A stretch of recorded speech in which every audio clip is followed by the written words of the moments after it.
A team of medical researchers from Newfoundland, from Memorial University specifically, are receiving a prestigious honor today in Ottawa, the Governor General's Innovation Award, for solving something that's been known as the Newfoundland curse.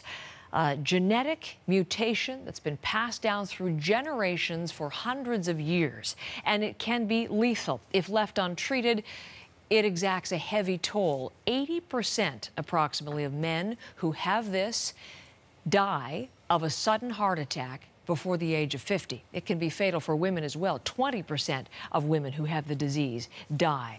Peter Cowan is inside that medical faculty, inside beautiful campus at Memorial University, with more on the team that started it and what they were able to do to pinpoint, to figure it all out. Peter, good morning.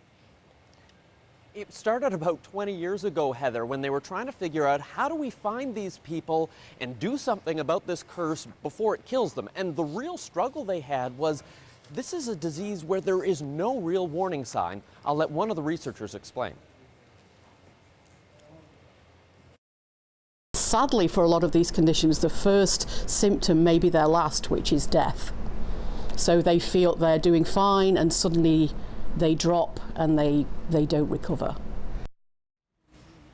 What they were able to do is look at the genetic makeup of all these people in the families where this is really common. And what they found is there was basically one identifier in there. It's almost like if your genetic code is a novel, there was one spelling mistake. They were able to find it and come up with a test. So rather than having people wandering around wondering, am I going to drop dead, they were able to do the test, find out if they're affected or if they're not, and then the next step for them was coming up a way to be able to treat them so that it's no longer fatal. So this must have made a huge difference. So many families so concerned if this might be something that would touch them, and now these researchers figured it out.